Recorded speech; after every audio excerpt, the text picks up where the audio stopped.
Ernest Toller escribió Una juventud en Alemania sobre un libro de memoria sobre las primeras décadas en ese país del siglo XX hasta antes del ascenso del fascismo.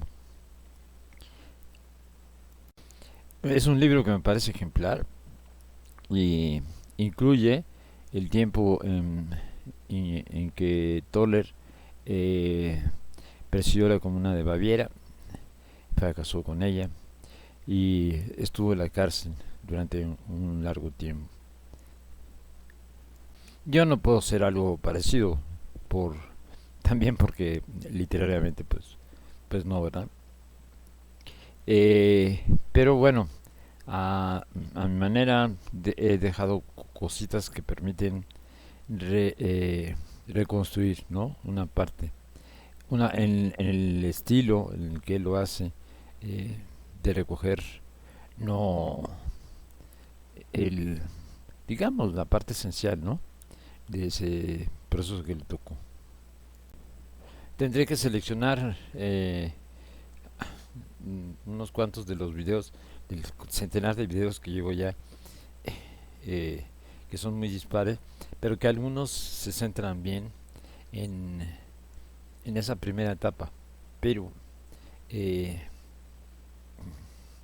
veamos hasta dónde, ¿no?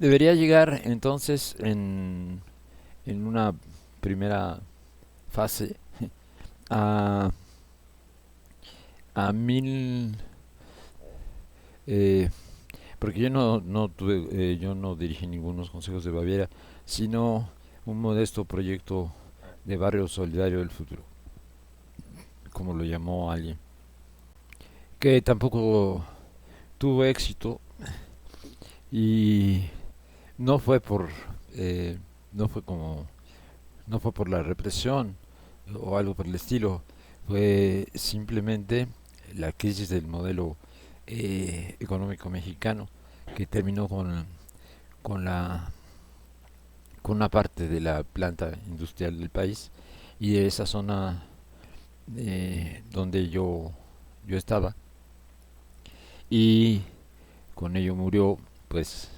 ese sueño.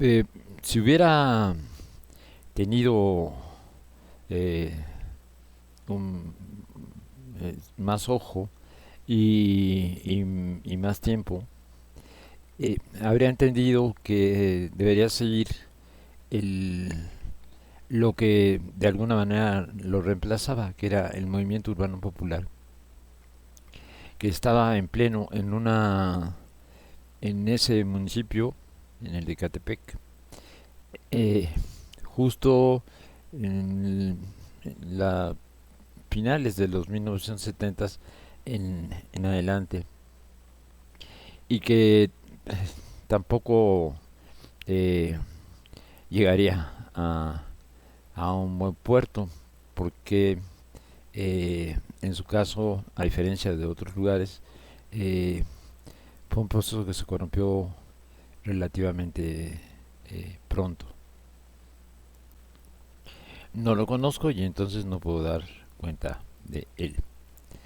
De manera entonces que la primera parte hablo de una colonia de clase una colonia de clase media que ya caractericé como parte de otras, ¿no?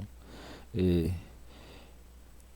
y de la masiva migración campesina a las ciudades y en particular a la mía, entre el brutal suceso que parece escondido eh, en, a partir de 1940, sobre todo a partir de 1940 en el país, que es el de un abuso sexual eh, indiscriminado. Ese fenómeno, la migración, la, la cubro de alguna manera con los propios familias de Ecatepec y de algún otro lugar, eh, de algunos otros puntos de la ciudad. Incluso puedo hasta ver eh, otras partes, ¿no?, del país, y están recogidos. Tengo que aglutinarlos eh, en más de un lado. Una de las responsabilidades primeras en eso que dejo en los cuadernos mm, debía ser la, la infancia. La infancia como tal como la entiendo, tal como la observé eh, a través de mis crías, mis nietos y los hijos de los amigos y los hijos de las vecinas. eh, y ahí estoy quedando a deber, aunque hay una que otra viñeta que, que bueno, observa, ¿no? Y eso formaría parte de de la Segunda Gran Guerra, porque entonces distingamos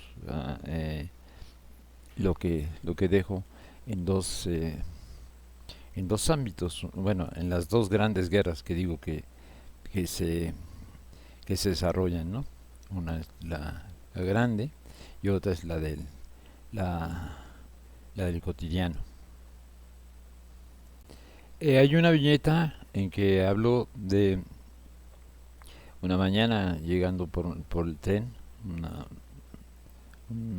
llegando por el tren, un amanecer llegando por el tren a esta ciudad, eh, y las vías cruzan ya una mancha urbana de grandes proporciones. Estamos en 1971 y va muy lentamente, muy lentamente, tiene que tenerse con frecuencia, porque no solo por la mancha, no solo por las colonias que crecieron, sino porque las vías de tren son a propósito, sus alrededores, para la instalación de, de quienes no tienen otro lado a donde llegar, eh, y entonces se quedan allí y que tienen era muy interesante observarlo porque eran subsecuentes asentamientos, ¿no? Iban de los más recientes a los más viejos y se veía a través ahí el deterioro. Estaban mucho ya los últimos, ya acercándonos a la estación del tren, ya eran eh, había ya un- una digamos una perversión humana muy madurada. Y la pregunta que se hace esa viñeta es cómo, por qué se llega a ese punto. Ahora tenemos acompañamiento de una gran orquesta de fondo. Dejaremos pasar. Bueno, ya pasó. Eh, ¿Por qué quienes eh, deberían estar todos en un mismo plano, es decir, las mayorías, eh, tienen destinos tan diversos? Porque inician desde puntos diversos y esto habla del pasado, nos remite al pasado y nos remite al pasado y, y uno no puede observarlo bien a bien, tal vez nos lleva hasta la colonia, pero de seguro sí al siglo XX, al siglo XIX, al fin, al México independiente y del siglo XX. Entre broma y risa, ayer se me ocurrió eh, algo que puse en el Twitter, ¿no? Oye, a la 4T, de la 4T debería cambiar de nombre porque de sus supuestas predecesoras resultaron Santana, eh, la dictadura de Porfirio Díaz y la dictadura perfecta. Entonces, ¿qué están preparando? Pero en efecto, eh, estos grandes procesos los tres grandes momentos de nuestra historia, eh, a partir del siglo XIX, mm, terminan siendo terribles para las mayorías. La independencia y la reforma eh, son la expropiación, eh, al, un fenómeno de expropiación al- a, a las comunidades indígenas y de origen indígena, ya para entonces algunas tal vez llamadas campesinas. No, no es un término que se usa en la época, pero bueno, indígena. Y con ello que queden a la deriva, al capricho de las grandes propiedades alrededor y por lo tanto que se creen allí que la pobreza impere o la miseria y, y haya entonces unos puntos de partida bajísimos para cuando llega la revolución. Y son estos, sobre todo creo, los que determinan el fenómeno a lo largo del siglo eh, que yo observo, ¿no? En el área del tren. Hay también una descomposición familiar eh, muy notable en el proceso de ese proceso migratorio que seguro puede estudiarse, pero bueno, yo solamente señalo por casos, ¿no? Aunque otra vez no es extenso y no entiendo muy bien las razones. Pongo por ejemplo a, a Nabor, el sabio analfabeta, que es muy joven cuando se viene a la ciudad y él ha quedado huérfano y tiene nada más una burra, es su única propiedad y la tiene que dejar porque y es analfabeta, porque por las razones que explico, con lo opuesto se sube a un camión y duerme en la raza esa noche y uno de los albañiles están construyendo allí la glorieta o reformándola y uno de los albañiles le da como tip que vaya a Ecatepec donde, donde hay trabajo por las fábricas que han ido creciendo allí. Y esto debe suceder entre fines de los 50 y principios de los 60. Ecatepec me sirve también para hablar de eh, el rápido crecimiento. eh, en tanto, en 1900, tan solo en el periodo que yo estuve, en esa década larga, digamos, en que yo estuve, se pasó de 200.000 a 1 millón de personas. eh, y ese era el crecimiento poblacional más acelerado del país, ¿no? En ningún sitio se crecía 5 veces en 10 años, ¿no? Era ya incluso superior al, al, a lo que estaba sucediendo en Ciudad Neza, en lo que sucedió en Ciudad Neza en los años 60, que había sido un poblamiento también de ritmos vertiginosos. Si me guío por Ecatepec, o sigo guiándome por Ecatepec, encontraré un fenómeno que será común a la zona conurbada de la ciudad eh, y, a, y a todas las áreas, bueno, particularmente allí, porque la industria no deja un peso a los municipios. Eh, las empresas tienen sus casas matrices en la Ciudad de México, es decir, aquí es donde declaran y pagan impuestos, no dejan allí nada. Entonces, y así, aunque en la década que a mí me tocó, todavía los espacios que no estaban ocupados por viviendas eran todavía muy vastos, incluso al final. eh, no había, y en ese sentido no estaban ocupadas las montañas, empezaban a ocuparse las montañas. Había, digamos, hacer un parque, bueno, tampoco no era grave porque había verde, ¿no? Mucho verde alrededor, o bueno, si no verde, campo. Pero lo que sí no había era obras de drenaje, de alcantarillado, para surtir agua. Eso tardarían. Yo en la etapa no veo aparecer más que en algunas colonias algunos fraccionamientos que se van volviendo formales.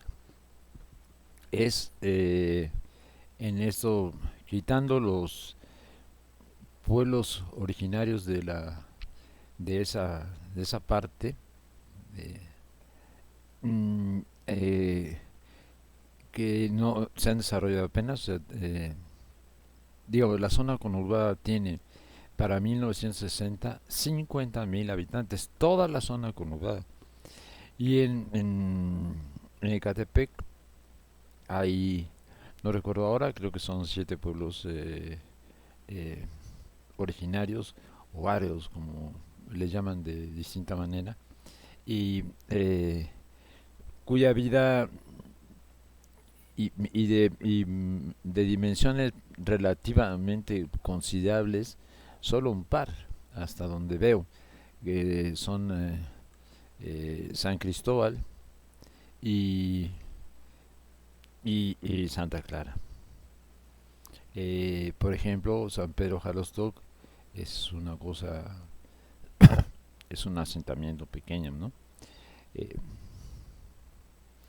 a pesar de que Ecatepec, por durante los siglos coloniales y todavía el 19, eh, era el final, era la entrada a la Ciudad de México por el único gran camino, bueno, el gran camino carretero del país que venía de Veracruz. Esa era la entrada. Desde Puebla se daba un rodeo por el oriente de la ciudad hasta alcanzar aquellas partes y entrar por allí. Es decir, era el trasiego, eh, era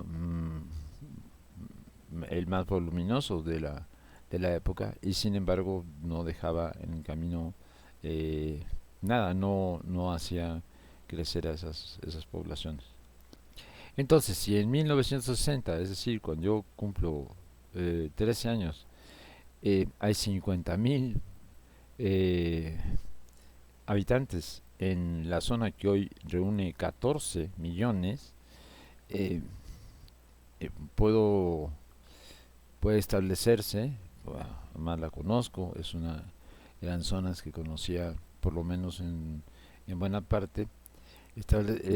Puede establecerse que tan eh, que tampoco está desarrollado allí el mundo urbano. Hay una condición que me parece que está hecha deliberada, relacionada con esto del pago, de que no se dejen recursos en los municipios. Eh, no sé, deliberada habría que pensar en que se crea en cuanto termina lo que se llama Distrito Federal, lo que se establece como Distrito Federal desde hace mucho tiempo. eh, parece estar creando lo que luego una suerte de frontera, tal cual, es decir, de frontera en el sentido de la aventura de oeste, digamos, eh, eh, de la aventura de los Estados Unidos, donde no hay ley, ¿no? O sea, casi podían leerse allí las novelas de Bret Hart, los relatos de Bret Hart. No es cierto tal, porque el fenómeno es muy distinto. Pero ese sentido fronterizo de oeste, de sin ley, prevalecería y sobre él se sustentaría después el gran, el gran desarrollo que el neoliberalismo, al que el neoliberalismo le daría sus terribles acentos, ¿no? No habría, pues, es decir, para ya el momento del, del mayor crecimiento, no habría reglas que se debieran seguir y entonces no se fue formando justamente lo que era lo que estábamos haciendo en aquel en el santo lugar, como lo llamo, que era el barrio solidario del futuro. No había eh, no se no habría, digamos, este tejido social como se le dice, ¿no? Aunque había motivos para que fuera así, por justamente la toma de predios urbanos organizada por eh, organizada por los sectores populares, pero como desconozco el fenómeno más que visto de lejos, porque claro, y esto es un buen ejemplo de cómo sí deberían crearse, hay muchos, por ejemplo, Santo Domingo los Reyes, que es una colonia que ya dije que vi nacer, y San Miguel Totongo, cuya historia se puede seguir, por ejemplo, entre otras, que se puede seguir a través de un libro a descargar en la página web de la Brigada Paralela en Libertad, que se llama La Chispa, que es sobre el movimiento urbano popular. Sobre este tema, vinculado, están las colonias que fueron las colonias viejas, digamos, de esta urbe, ¿no? Las de la parte central, eh, que se desarrollaron, bueno, en la colonia o durante el siglo XIX, incluido el porfiriato, desde luego, un gran empujón en el porfiriato. Eh, y estas colonias eran eh, de inquilinos, estaban habitadas por inquilinos eh, en, en viviendas, eh, muchas de ellas, o la mayor parte de ellas, habría que ver, vecindades, eh, eh, que eran un muy buen negocio, ¿no? Para sus dueños, obviamente. Entonces, si me detengo o bien en 1982, bien en 1988, que es cuando eh, digo que mueren esos sueños, que terminaría la etapa, digamos, que correspondería a la que Toller recoge en su libro. eh, ¿Qué habría? Estaría ya plenamente definido lo que parece haber sido una propuesta por revolucionaria de urbanización, que era seguir ocupando la parte eh, central eh, y sus alrededores de la ciudad, eh, y hacer como eh, asentamientos ordenados, ordenados y provistos, Y a él se sumaría el sur, el sur eh, próximo, digamos, el Coyoacán, y el occidente próximo también, es decir, las colonias que crecieron, que terminaron desbordando la vía del tren de Cuernavaca y, y que serían hacia ese lado, por lo menos hacia el sur, porque ya la ciudad en ese punto, hacia el poniente, tenía barrancas, y esas barrancas que concentraban a la población de que concentraban los basureros de la ciudad, donde se concentraban los basureros de la ciudad, eh, era una zona deprimida, particularmente deprimida.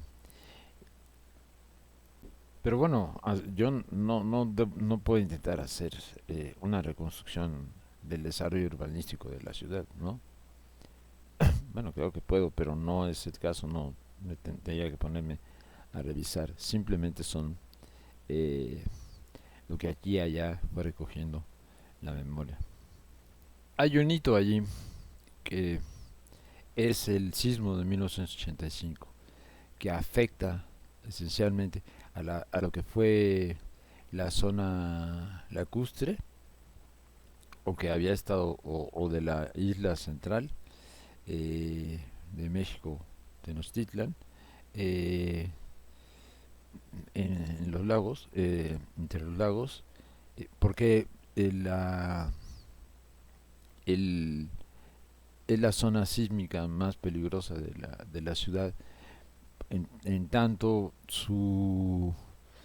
según entiendo, la vibración del suelo, el ritmo de vibración del suelo coincide con la onda que llega de la fractura mayor frente a las costas de Guerrero y Oaxaca, eh, y la destrucción es allí particularmente, es allí donde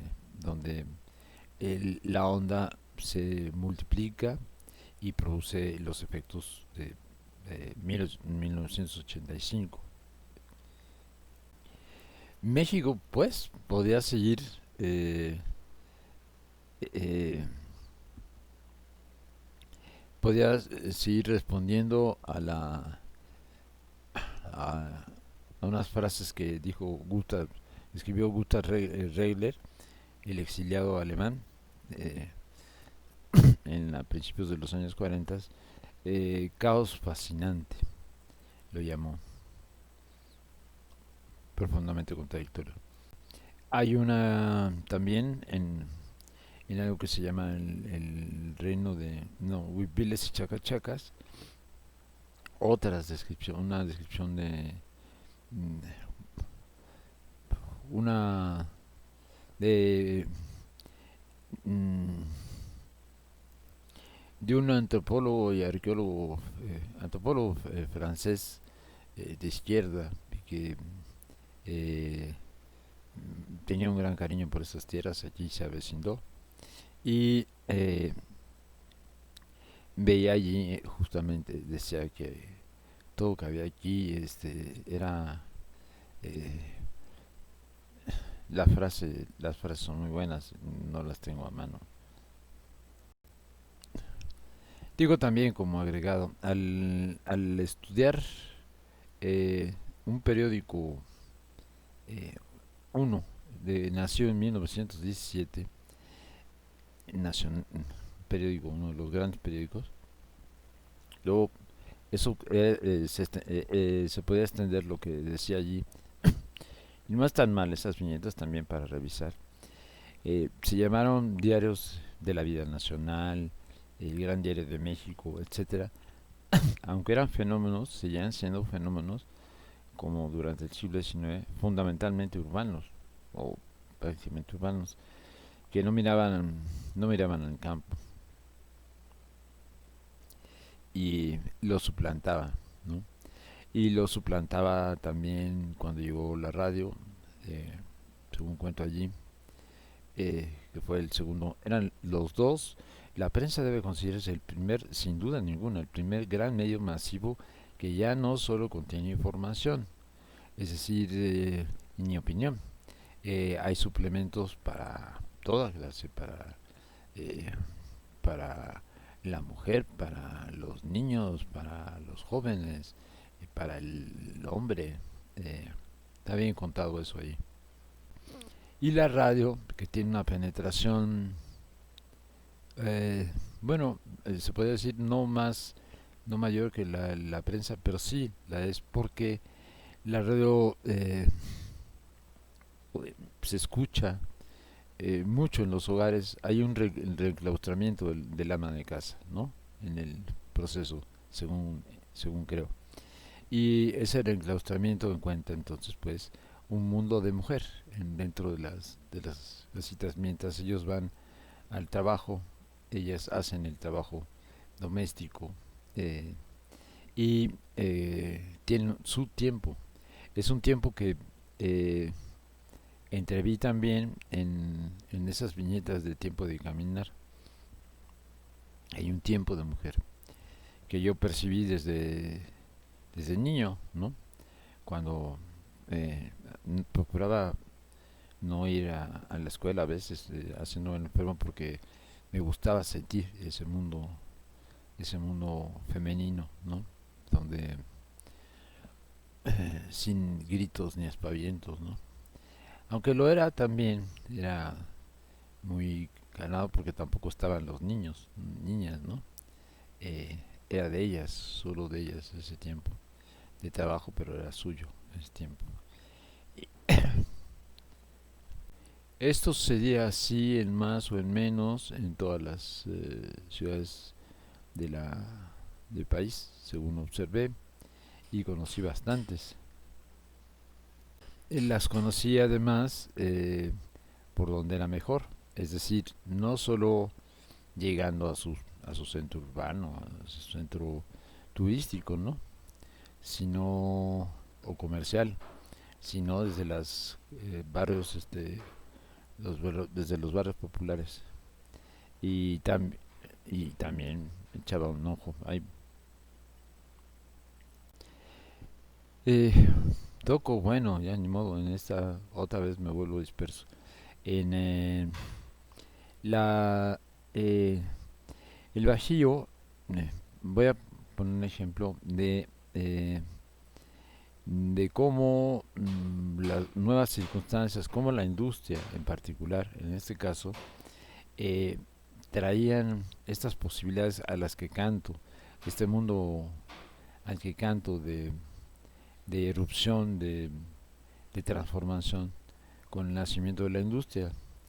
Y por ejemplo, vemos en una zona históricamente conservadora, que es el Bajío mexicano, vemos allí que donde en las dos ciudades donde la industria hace su reino, que son León y Irapuato, fundamental allí, y en Salamanca también, donde se vuelve petrolera,